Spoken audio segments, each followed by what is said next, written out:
Hello, आता आपण बघूया तुला जपणार आहे या मालिकेचा एपिसोड रिव्ह्यू. तेव्हा अथर्व आणि अनन्या बाहेर कोण आहे म्हणून शोधायला आलेले असतात. तेव्हा अथर्व मोबाईलची टॉर्च लावून बोलतो की अनन्या इथे कोणी नाही दिसत आहे. तेव्हा अनन्या बोलते की नसेल, मग आई तशी म्हणाली ना भास झाला असेल म्हणून. काल काय तिथे झाडामागे लपलेला असतो. तेव्हा अथर्व अनन्याला बोलत असतो की हे बघ, आपण जितकं घाबरत राहिलो ना तेवढं समोरची व्यक्ती आपल्याला घाबरत असते. आपण मनातील भीती काढून टाकायची एकदाची काय ते. आता तरी तुझ्या मनातली भीती कमी झाली आहे का? तेव्हा अनन्या बोलते की हो. तेव्हा अथर्व बोलतो की नक्की ना? तेव्हा अथर्व बोलतो की चल मग आपण इथून जाऊया. तेव्हा ती तिथून जायला लागतात. तेव्हा काळ्या पटकन झाडामागे लपतो आणि त्यांना मागून बघतो. तेव्हा अथर्व अनन्याला घाबरवतो. तेव्हा अनन्या बोलते की दादा यार. तेव्हा अथर्व बोलतो की अगं मी टेस्ट करत होतो तू घाबरते की नाही म्हणून. तेव्हा काळ्या बोलतो की माझा बळी. तेवढ्यात मंजिरी त्याचं तोंड दाबते आणि त्याला बाजूला करते आणि बोलते की चल, काय चाललंय तुझं? मी म्हणाले होते ना तुला की तुझी जागा सोडून तू कुठेही जायचं नाहीस. तुला माझ्या कार्याचं गांभीर्य कळत नाही. आत्ता त्या दोघांनी तुला पाहिलं असतं तर माझी सगळी मेहनत, माझं सगळं आत्तापर्यंतचं कार्य वाया गेलं असतं. पैशासाठी म्हणून तू बाहेर आला होतास, काहीतरी घडलं होतं, पण आता का आलास बाहेर? तेव्हा काळ्या बोलतो की स्त्री, आत्ता जी स्त्री आली होती ती मला हवी आहे माझ्या बळीसाठी, मला वचन दे. तेव्हा मंजिरी बोलते की मी तुला म्हटलं होतं की मी तुझ्या बळीसाठी तुला एक स्त्री देईल. तेव्हा काळ्या बोलतो की कोणी नाही, मला तीच स्त्री हवी माझ्या बळीसाठी, मला वचन दे. तेव्हा मंजिरी मनात बोलते की अनन्याचा बळी कसा देऊ? असो, आज काम होईलच. याला वचन देऊन टाकते. याचं कोण ऐकते? नंतर काय करायचं ते बघता येईल. पण मला खात्री आज मीरा आणि अथर्व माझं स्वप्न पूर्ण करतीलच. कदाचित पूर्ण झालंही असेल. इकडे मीरा अंबिकाला बोलत असते की ताई, नियती वेगळंच काहीतरी करू पाहते. हे संकेत उगाच आलेले नाहीत. तेव्हा अंबिका बोलते की कसले संकेत मीरा? ताई, मी आणि वेदाजी बाबा मगाशी म्हणजे आम्ही दोघेही जवळ आलो होतो. मीही ठरवलं की मंजिरीमुळे, तिच्या या युद्धामुळे आपण पराजय स्वीकारायला नको. मीही ठरवलं की मी बाळाला जन्म देईल. पण ताई, त्याच वेळेस मला ती अशी भीषण, ती अवघड अशी गुहा दिसली आणि त्याच वेळेला अनन्याताईला काहीतरी विचित्र अनुभव आला. ताई, मी तुला खरंच सांगते, यामागे ना काहीतरी वेगळे, हे संकेत उगाच आलेले नाही आहेत. तेव्हा अंबिका बोलते की मीरा तू ऐक.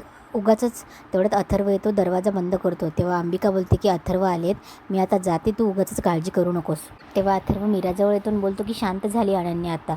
गेलो मी होतो तिथे काहीच नव्हतं, कुणीही नव्हतं. हा, पण तिच्या बोलण्यावरून मला हसू येत होतं जरा. ती सारखं म्हणत होती की तिने माझ्यासारखं कोणीतरी बघितलंय तिकडे. तेव्हा अथर्व हसतो आणि बोलतो की माझ्यासारखं. तो मीराला शांत बघतो आणि बोलतो की मीरा, मलाही माहिती आहे जे घडते ते सिरियस आहे. कदाचित अनन्या जे बोलत असेल ते खरंही असेल, कदाचित भास असेल. मीरा, माझं कर्तव्य आहे की माझ्या माणसांमधली भीती ही गेली पाहिजे. मी आणि बाबा घरात असताना जर त्यांच्या मनात भीती राहिली तर अवघड आहे सगळं. म्हणून मी ह्या सगळ्या गोष्टी जरा लाईटली घेतो. असो, या सगळ्यात आपला एक चांगला मोमेंट खराब झाला. तेव्हा मीरा बोलते की वेदा उद्या व्हिडिओ कॉल करणार आहे 8 वाजता. आपण झोपूयात लवकर जरा. आणि मीरा पांघरून घेऊन झोपून घेते. अथर्व तिच्याकडे बघतच असतो. इकडे अजित सगळ्यांना सांगत असतो की अननॅचरल आहे की नाही. अरे मी सांगतोय, या घरात काहीतरी वेगळ्याच गोष्टी घडत आहेत. जी म्हणजे भीतीने वाट लागली आहे पार. मी सांगतो ऐक. तेव्हा दामोदरही बोलतो की आणि ती अनन्या काय म्हणाली बघितलंस ना, तिने बाहेर कोणाला तरी बघितलं अथर्वसारखं. म्हणजे त्या अथर्वकडे काहीतरी जादू आहे, एकाच वेळी बाहेरही आणि आतही.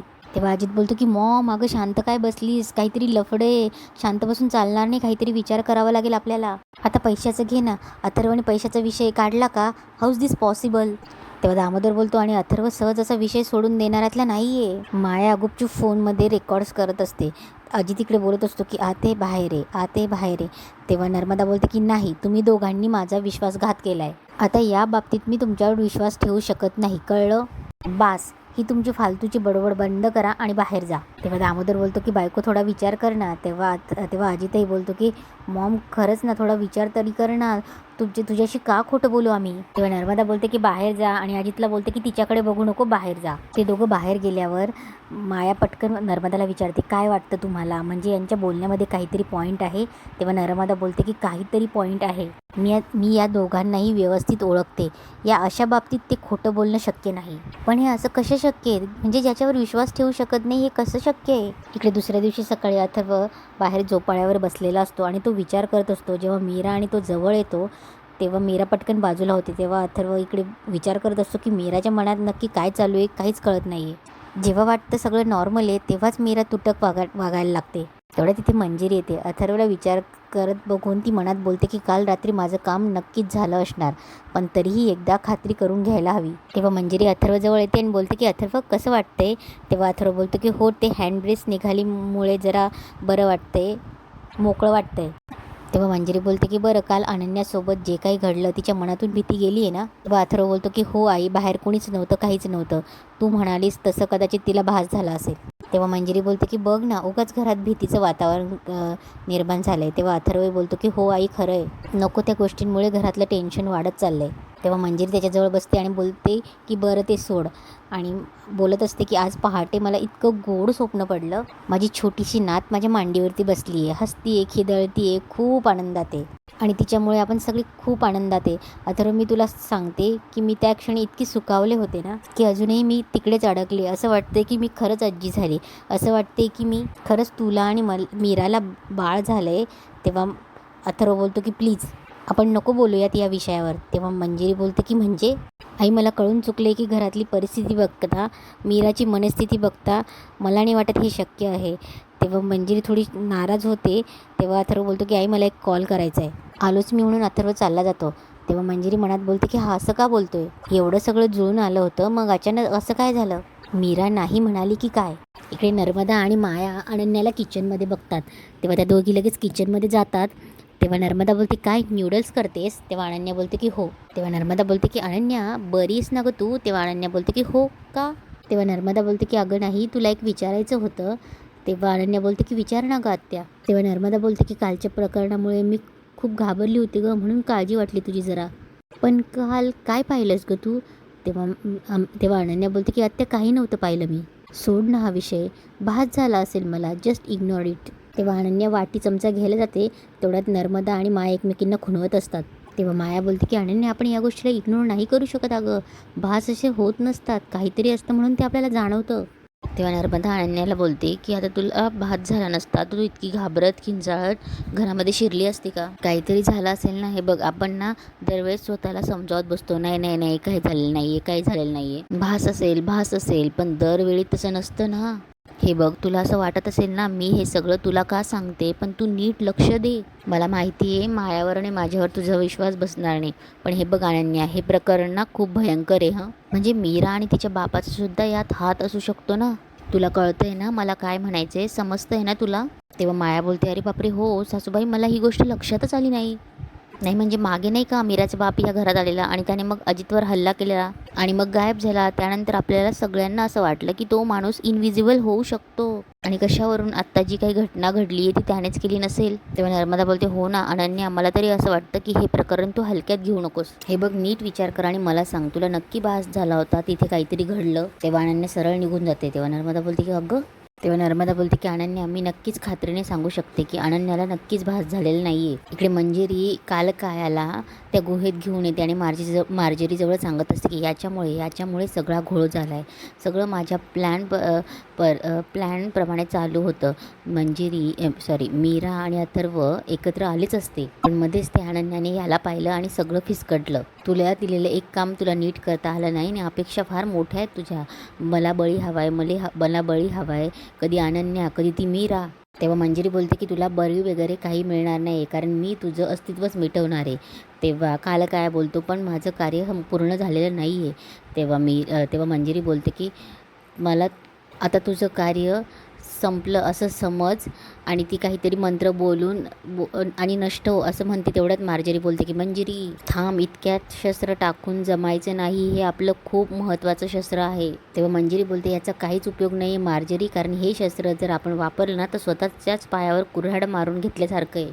तेव्हा मार्जरी बोलते की नाही मंजिरी, आपल्याला काहीतरी वेगळा विचार करावा लागेल. तेव्हा मंजिरी बोलते म्हणजे? त्यावेळीस मार्जरी बोलते की या मनुष्यांच्या मनात अनेक भावना असतात, त्यातली महत्त्वाची म्हणजे प्रेम, आणि प्रेम मिळालं नाही तर तयार होणारी भावना म्हणजे.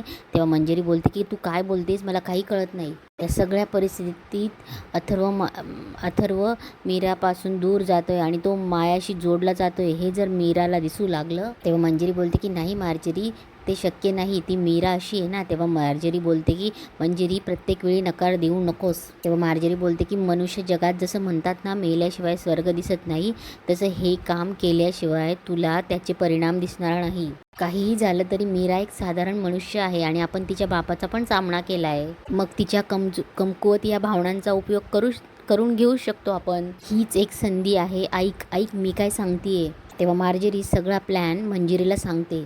इकडे अनन्या तिचे न्यूडल्स खात असते, पण तिला नर्मदा जे बोललेले ते आठवत असतं. तेव्हा ती मनात बोलत असते की नर्मदा आत्या आणि माया जे म्हणत होते ते नक्कीच खरं होतं, पण कोणीच माझ्यावर विश्वास ठेवला आणि म्हणून ते भास आहे म्हणून मला खरं म्हणावं लागलं. पण तो भास नव्हता, खरंच मीराचे बाबा असतील का? तेव्हा मीरा अनन्याला बघते आणि बोलते की अनन्याताई, अहो मी पोहे बनवले होते, तुम्ही घेतले नाही का? बरं ठीक आहे, काही हरकत नाही, मी आणते. तेव्हा अनन्या बोलते की नाही, नको मला. तेव्हा मीरा बोलते अनन्याताई तुम्ही कालचाच विचार करतायत का? पण जाऊ द्या, भास असेल तो. तेव्हा अनन्या बोलते तुला काय माहीत तो नक्की भास होता ते? घरातनं काहीतरी वियर्ड घडतंय, तुझे बाबा विचित्र पद्धतीने घरात येऊ शकतात ना, तर काहीही होऊ शकतं. तेव्हा मीरा चिडूनच बोलते अनन्याताई नक्की काय बोलायचं आहे तुम्हाला? जे बोलायचं ना ते स्पष्टच बोला. प्रत्येक वेळी काहीही झालं तरी ते माझ्या बाबांनीच केलं असं कसं? हे नर्मदा आणि माया गुपचूप मागून बघत असतात. तेव्हा अनन्या बोलते की तुझ्या बाबांनी केलं असं मी म्हणालेच नाही, पण असू शकतं. तेव्हा मीरा बोलते असू शकतं म्हणजे? तेव्हा मीरा बोलते प्रत्येक गोष्टीत माझ्या बाबांवर संशय घेणं बंद करा. तेव्हा अनन्या बोलते की तुझे बाबा संशय सारखंच काम करतात वहिनी. मायाला नर्मदाला हे बघून हसायला येत असतं. इकडे अनन्या बोलते की I am telling you very honestly आणि क्लिअरली की हे सगळं तुझ्या बाबांनीच केलेलं असू शकतं आणि तुला चांगलंच माहिती असणार. अथर्वही येत असतो आणि अथर्व या दोघींचं बोलणं ऐकतो. तेव्हा मीरा बोलते माझे बाबा असं कधीच करणार नाही आणि या घरात अशी लोक आहेत जे करू शकतात. तेव्हा अथर्व पुढे येतो डायनिंग टेबलजवळ. तेव्हा अनन्या बोलते की अच्छा तू माझ्या आईबद्दलच बोलतेस का? मग डायरेक्ट म्हण ना, असं इनडायरेक्ट कशाला म्हणतेस? तेव्हा मीरा बोलते मी नाही घाबरत, मला खात्री की हे तुमच्या आईनेच केलं आहे. अथर्व बोलतो की मीरा बस, काय चाललं आहे तुझं? काही झालं तरी तू आईचं नाव घेणं गरजेचंच आहे का? काही झालं तरी तुझा रोग आईबद्दलच असतो का? एवढं काय केलं आहे तुला? मला असं वाटतं ना आईने मला असं वाटतं ना आपण थेरपिस्टकडे जायला हवं. तेव्हा मीरा बोलते की का? तू स्वतःचं वागणं बघ, किती अनप्रेडिक्टेबल वागायला लागली आहेस. कधीही कसंही केव्हाही काहीही वागतेस. काल रात्रीसुद्धा तुझ्याशी किती छानपणे बोलण्याचा प्रयत्न करत होतो, सिच्युएशन लाईट करण्याचा प्रयत्न करत होतो आणि तू अचानक झोपलीस. एवढी तुटक वागलीस तू. तेवढ्यात मंजिरी येते आणि बोलते की अथर्व काय चाललंय? तेव्हा मंजिरी बोलते की अथर्व घरात ऑलरेडी एवढा ताण आहे, सगळेच एकमेकांशी कसे वागतायत, सगळ्यांच्या मनात एकमेकांबद्दल राग आहे आणि तुम्ही पण तसंच वागतायत. तेव्हा अनन्या बोलते की नाही आई, आम्ही खूप वेळा समजून घेतलं आहे. आणि मीराकडे बघून बोलते की आणि प्रत्येक वेळेस तुझ्यावरच येणार असेल ना तर ते आम्ही टॉलरेट नाही करून घेऊ शकत. तेव्हा मंजिरी बोलते की अनन्या एवढं हायपर व्हायची काहीच गरज नाही. तेव्हा मंजिरीचं लक्ष नर्मदा आणि मायाकडे जातं. त्या दोघी चालल्या जातात. तेव्हा मंजिरी त्यांच्याकडे बघून अनन्याला बोलते की तू चल माझ्या बरोबर आणि तुम्ही दोघं आपापसातली जी भांडणं आहेत ना ती आपापसात मिटवा, कळलं? तेव्हा मंजिरी बोलते की अनन्या चल. तेव्हा अनन्याही उठते आणि मंजिरीसोबत चालली जाते. तेव्हा मीराही अथर्वशी न बोलतात तिच्या रूममध्ये चालली जाते आणि इथेच आजचा एपिसोड संपतो.